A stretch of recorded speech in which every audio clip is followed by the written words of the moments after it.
That's a huge issue sort of across the board with being able to repair things. And there's a lot of legislation out right now really focused on this right to repair, so that when a consumer owns something, that they should have the ability, they should have the right to be able to repair that they require manufacturers to actually have replacement parts, repair parts in stock and available, having something like a parts list, even making kind of like troubleshooting guides available. So we are a community-based nonprofit. We manage an inventory of about 4,500 tools, and those are available to our members. They sign up. It's an annual membership starting at just $30 a year, and our goal really is to remove cost as a barrier to people being able to fix up their homes, to repair their own items, to grow their own food, and to improve their communities.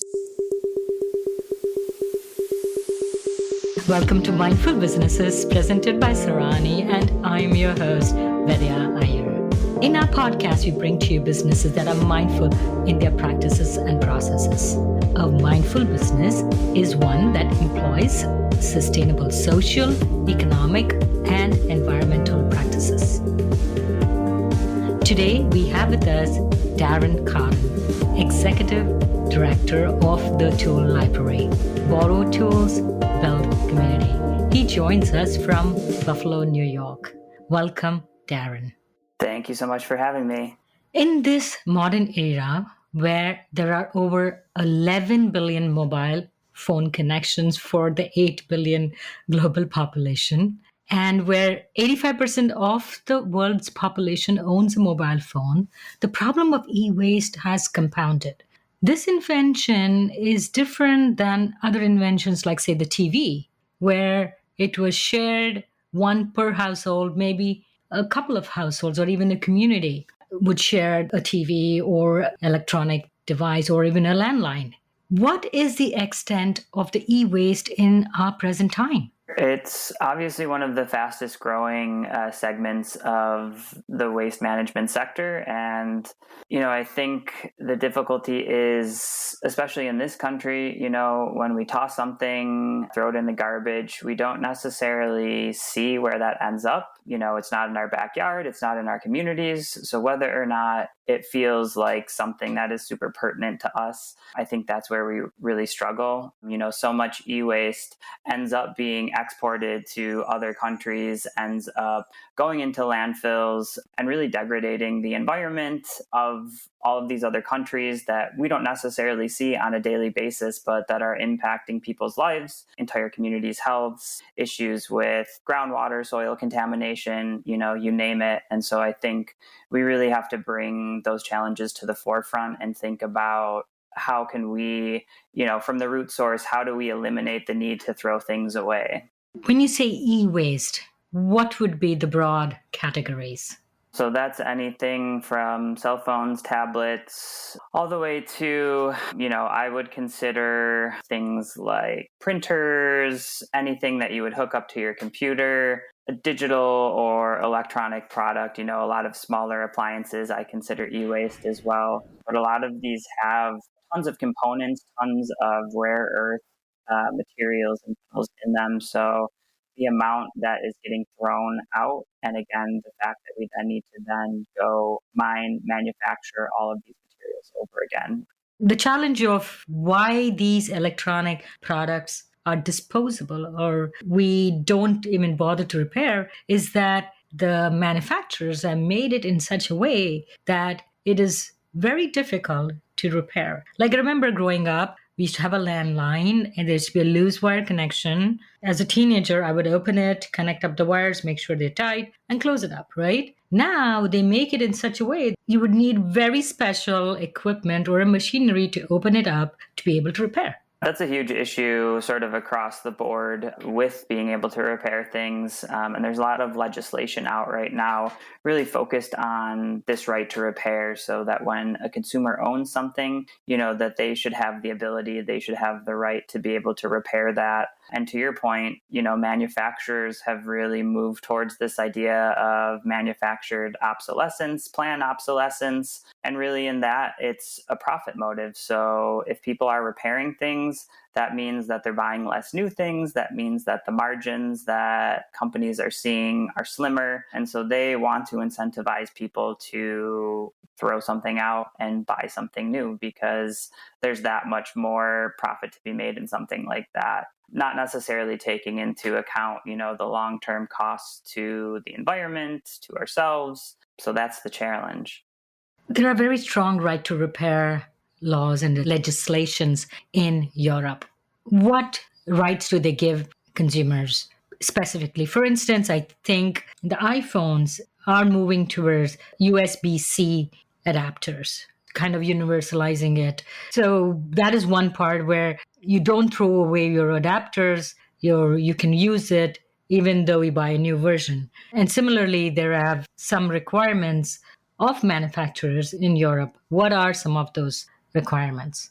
Sure. So right to repair legislation really focuses on a couple of things. One being that they require manufacturers to actually have replacement parts, repair parts in stock and available, so someone is able to order them. And I think there's typically, a length of time that they need to carry something. So between 5 or 15 years to have sort of a stock of inventory. That's something that we've seen at the tool library where an item breaks, we call the manufacturer and they say, we don't manufacture replacement parts.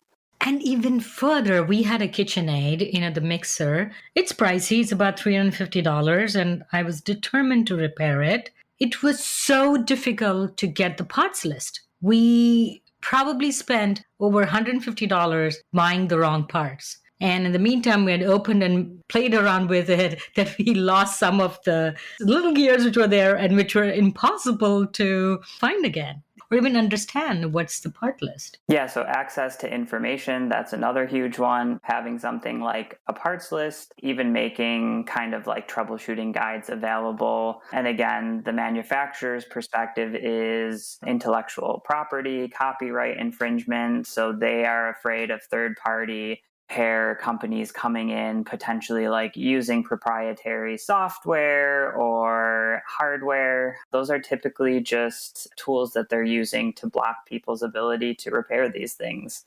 So you don't think they are genuine issues where a person could reverse engineer based on the parts list, based on other information, and take away the manufacturer's proprietary competitive edge for that product? I think you see examples of manufacturers that are moving towards a manufacturing process that is very much more circular, where they aren't as concerned with that. I think there are certain protections that need to be in place, and that I think right to repair legislation can certainly include those sorts of protections, but not necessarily using that as a shield to avoid any sort of responsibility to either making this information available or making the parts available that are necessary for the repair to actually be successful. Whether it's smartphone manufacturers or computer manufacturers or small appliances, there are brands that are beginning to really embody this idea of circularity, sustainability, and are really making these things much easier and much more accessible to people. And again, there are always workarounds too. Like one of the tools at the tool library, we couldn't find a replacement part. So we had one of our volunteers had a 3D printer and he was able to 3D print a replacement part. But again, who has access to those sorts of tools and equipment to be able to do that? But otherwise that tool would have been, unusable.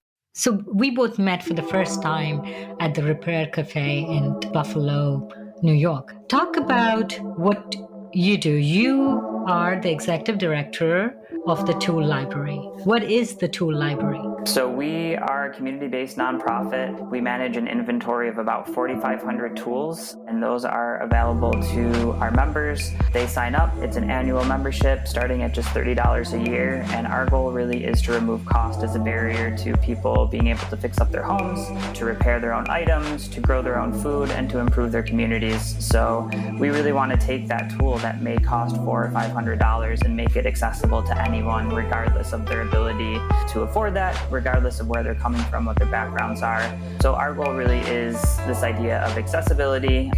With that comes this idea of sustainability, the fact that not everyone needs to own one of everything, that we can, as a community, share these items and use them when we need them. Dare to Repair cafes were a really fantastic outgrowth of kind of that initial idea when we started back in 2011. We partnered with the City of Buffalo Recycling Department in 2017 to launch our first Dare to Repair cafes, and these are pop-up events held at community locations, so libraries, schools, community centers. They are free and open to the public. They are typically once a month, and we have an incredible team of volunteer fixers. So these are engineers, retired teachers, kind of people from all over the place that really just love tinkering, figuring things out, troubleshooting problems. So they donate their time for 3 to 4 hours a month. We encourage community members to come out, bring broken items. So again, whether it's a KitchenAid stand mixer, a vacuum, a lamp, a video game system, and to come out and actually work alongside one of our fixers to figure out what's wrong, what the problem is, can it be repaired, and how do you actually make that repair? Where do you get the tools from? Are they donations or you purchase them? The overwhelming majority of our tools have been donations, whether from community members or other organizations. And these are, hand tools all the way up to things like circular saws, lawnmowers, weed whackers. We've been really fortunate to get a number of grants that have helped us actually go out and sort of buy the items that haven't been donated. And then we've also gotten support from some tool manufacturers where they will basically provide us, $5,000 in-kind donations of items and tools. So when you said weed whackers and circular saw, the first thing that comes to my mind is liability. Are the folks who pick up trained to use these, or do you give them offer some training, or do you just make them sign this waiver, which then absolves you of making sure that the tool is used properly without harm to themselves or even to the tool? When members do sign up, they are signing off on a waiver and indemnification that basically says, when they are taking ownership of a tool, they understand how to use it, that they'll use it in a safe manner and in the way the tool was meant to be used. But we do have a really fantastic crew of staff and volunteers who are happy to walk members through how to use items as well. I mean, when I started the tool library, the last time I had used a power tool was probably in middle school. So it has definitely been a learning experience for me. And I've been super grateful that people have taught me along the way. And there's so much that comes with that, just the sense of confidence, of accomplishment, of really being able to feel like you can do something yourself. And I will say one of our staff members, Lissa, she went through a trades training program. And she said, kind of as a woman, the ability to have those skills, to be able to build things, to understand tools, just how empowering that is. And I think that's really the experience that we want for our members to feel like, this is something they can do. It's a skill that they can learn, and they can build the confidence to be able to do, what they want to do, to have that agency in their life. What is the most popular tool that gets checked out? Very much is seasonally based. So right now, although we are closed for the move, we still are kind of trying to plow through our wait list. And right now, as you can imagine, with gardening season really kicking into high gear, our rototillers are super popular. I would say we've got some really fantastic battery-powered lawnmowers for folks. Pressure washers are a huge thing right now, just like cleaning off your driveway and back deck. Chainsaws also really popular, taking out, old branches, old brush. So it really kind of depends on the season. As we get more into like fall, late summer, early fall, then you see the leaf blowers, obviously, the rakes, more of those kind of cleanup tools. But yeah, we try to kind of adjust accordingly and really focus where we buy our inventory based on what our members' needs are. So are they readily available, or is there a wait time, and what is the process of checking out a tool? So we do maintain an online inventory, and that way people can see whether items are available, whether they are currently checked out, or whether they are waitlisted. So again, like during our busy seasons, we may have up to a dozen different items on the wait list. So things like the rototiller, the pressure washer. Unfortunately, as a library, you don't necessarily always have the number of things you need all at once when everyone needs them. And so the wait list kind of just helps us make sure that everyone eventually will get what they need when we are able to provide that. There can be a bit of a wait for some of the items, but that just kind of comes, again, I think, with the territory of shifting from this idea of consumerism to this idea of sharing and collaboratively consuming these items. Like there are always going to be trade-offs of you don't get it immediately, you don't have that instant satisfaction, but you know that you are part of this larger community that is helping everyone. You mentioned a move. From where the tool library moved from, and where are you located now? So for about 12 years, we were located at 5 West Northrop Place, right off of Main Street in University Heights. We closed, our last day open there was Saturday the 27th, and we will be closed until Wednesday, June 21st, when we'll reopen at our new location, and that's about a mile south down Main Street, right at 2626 Main Street. So we're in between the Vernon Triangle and right next to the Amherst Street Metro Station, which we're really excited about. Again, thinking about accessibility, we want everyone to have access to our inventory. So having that transit connection is super exciting for us. So, who founded the tool library? I started the tool library while I was actually getting my master's degree at UB, University at Buffalo. So I was in the Masters of Urban and Regional Planning program and really interested in, community development. There was a lot of really interesting, I think, grassroots initiatives taking off across the city when I was in school. And I was just noticing, lots of issues in University Heights with absentee landlords, with abandoned properties, with people not having access to the things they needed to, be able to address some of the challenges in their homes. And I was also living off campus in an apartment with a not so fantastic landlord, improve things, do little DIY projects as a college student, didn't have access, didn't have the money, didn't have the space to store these things. And so that's really kind of where the idea for the tool library came from. How do we create this community resource where anyone, whether they're a student, whether they're a retiree, whether they're a new homeowner, they can come to this centralized community space, access the tools that they need them, use them when they do, and then return them when they don't, and someone else has access to the same thing. So it was a really exciting opportunity for me, I think, to put a lot of what I had learned through the planning program into practice and really see how the tool library can touch on so many quality of life issues that I think we all experience in Buffalo and across the country. So, how did you take this idea, a noble one at that, make it a reality? A lot of help, a lot of friends, a lot of supporters, a lot of folks in the community who I think saw the value in the idea and were really there from the beginning to help support it and help it grow. I worked initially with a friend who was getting his MBA from UB to put together a really basic business plan. It was my first business plan, and was able to secure some seed funding from the city of Buffalo through their community development block grant funding.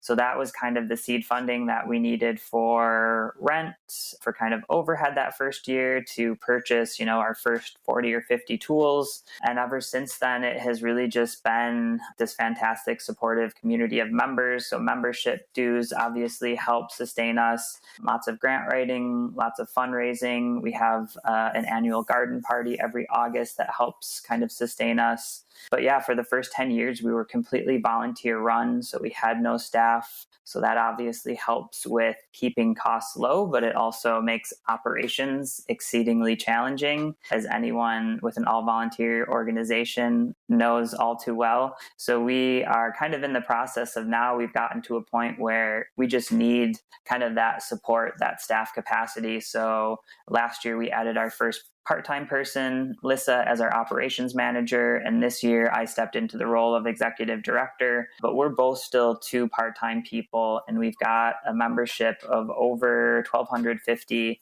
active members. We're excited by the growth. We're excited for this new location, but still lots of challenges and lots of infrastructure that we still need to build internally. I'd like to let our listeners know, if you believe in this cause, go to the Tool Libraries donate page or become a member to help support this venture. Yeah, absolutely. So we have membership starts at $30 a year, and then we have a $75 tier and a $150 tier. And those get you access to more tools at once. It's really just dependent on how comfortable at what level that you can support our organization. So if you're able to support us at the $75 or $150 level, that means we can really focus on our mission, focus on the programs that drive us, and focus less on fundraising and grant writing. So why was it important for this to be a 501c3 nonprofit? You could potentially have made it a business venture. Why not make it a for-profit? For instance, the hardware stores like Lowe's and Home Depot, you can always rent it there. So why did you choose the path of making it a nonprofit? Again, I think it just gets back to our core tenet of accessibility, the idea that everyone should have access to the same things regardless of how much money they make or, what their socioeconomic status is. And again, if you go to a lot of these rental places, you're looking at hundreds of dollars in costs. And again, not everyone can afford that. And so being a nonprofit certainly has its challenges, but it also allows us to ensure that we can really meet people where they are and that we can reach the people who would benefit most from our service. And then for those who are able to give more, that there is an incentive through making a tax deductible donation to support the work that we're doing. But we really want to be mission driven. We don't want to be driven by how much money can we make, what are our profit margins. I think our membership model is great in that it gives us flexibility and it provides us a portion of the funding that we need to sustain the overall operations. But I just don't think that we would ever be self-sufficient on membership dues alone, because again, it would have to be so cost prohibitively expensive that we sort of defeat the purpose of the tool library. You're located in the city of Buffalo. Looks like they have been a valuable partner in this venture. You host the Dare to Repair cafes with the city of Buffalo. And you mentioned they happen once a month. What is the impact of the Dare to Repair cafe? I think there are so many different metrics that we can kind of use to quantify our impact. So some really easy ones would be, number of items that we've diverted from the landfill. I remember this because they made me weigh the thing that I repaired. It was a tea kettle, and they made me weigh it, and they said, you prevented X pounds from going to the landfill. Again, that's a very tangible, immediate, people kind of get the aha, oh, wow, yeah, that would have gone to the landfill and contributed to this issue that we're experiencing across the country and across the globe. So to date, we've diverted just over 600 items from the landfill, and that's about 5,500 pounds of waste that have been diverted. So again, super tangible, 5,500 pounds, I don't know, 2.5 cars, which is pretty impressive for volunteer powered initiative. And I think about, this is just in Buffalo. So what if we were to replicate this in every town, every city, every village, if we had the supportive structure to have repair cafes? The amount of potential waste that we could divert, I think, is just astronomical. And also, not only that you prevented it from going into the landfills, it also reduced the resources to remake that thing. So, for instance, if you take the tea kettle that I brought in, it's a simple electric tea kettle with a hot plate, and it had steel, it had plastic, energy to make the steel, to make the product, transport it, pack it.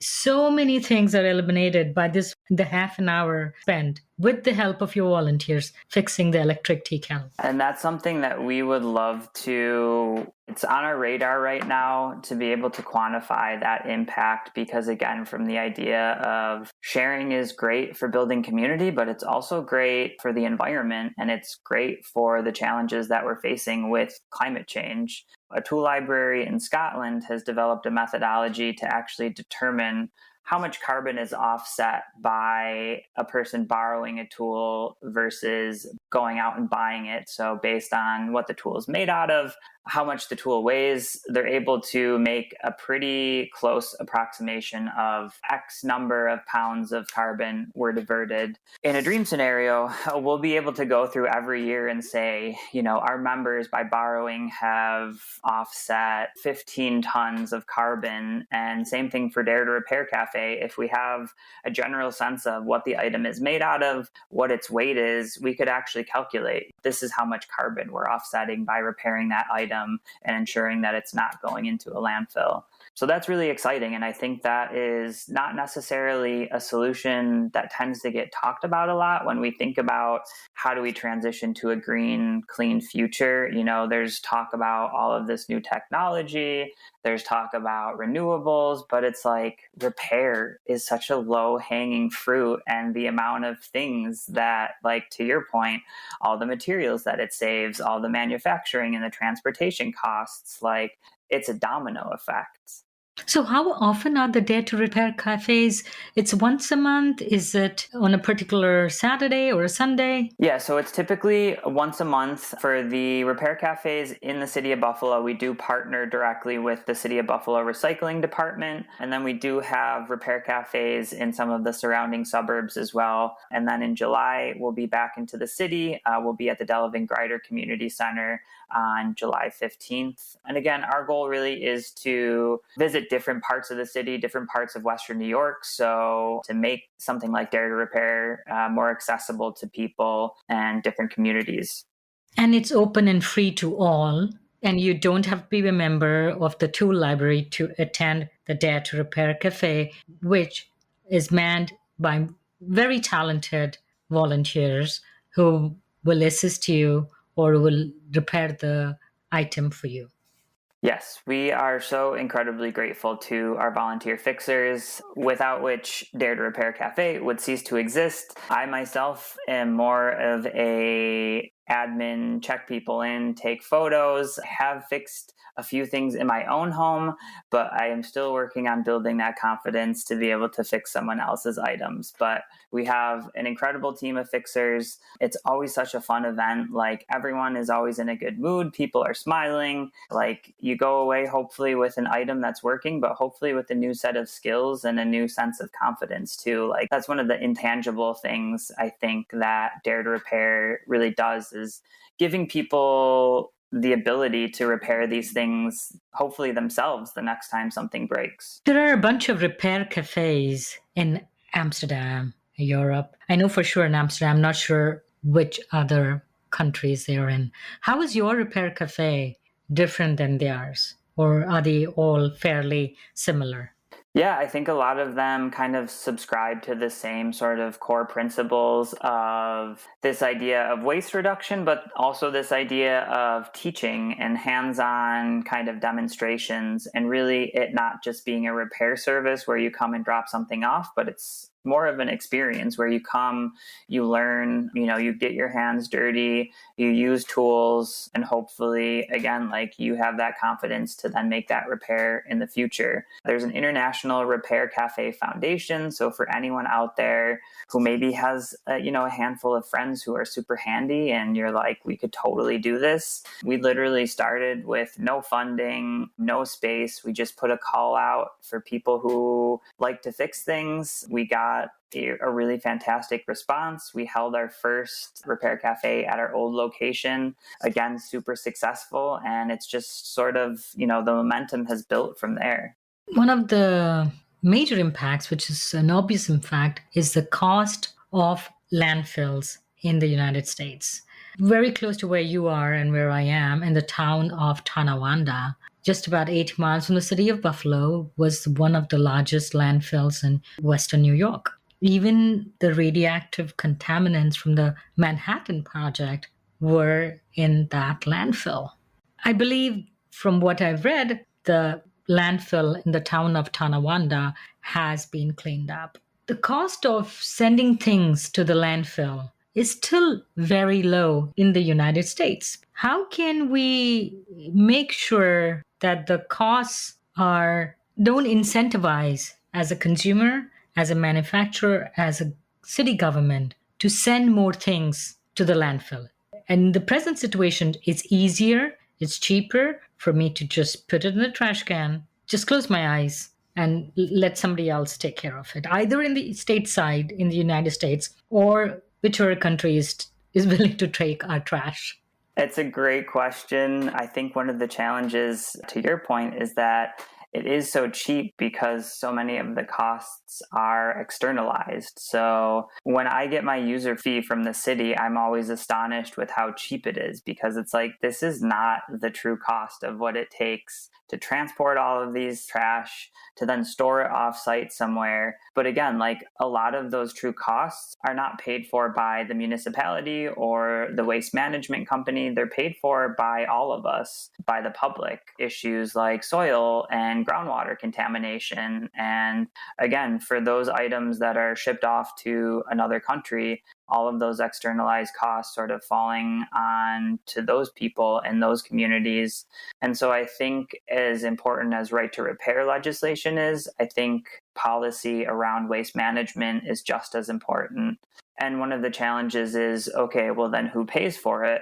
And I think that's where we have to shift the cost from residents or consumers to manufacturers, so it incentivizes them from the beginning to sort of plan for waste management and waste mitigation, and move away from this idea of we live in a linear economy where we make it, we use it up, and we dump it, and really transition towards a circular economy where we keep things in circulation and being used for as long as possible. And I think repair is a really important part of that. But I do think new engineering processes, new manufacturing processes, all of these things all need to come together. So it is a much larger conversation than just raising the cost of user fees or creating smaller trash totes. Like, it's all of these interconnected things that I think policymakers really have to be looking at from a holistic standpoint, not only economic, but environmental, and really rethinking how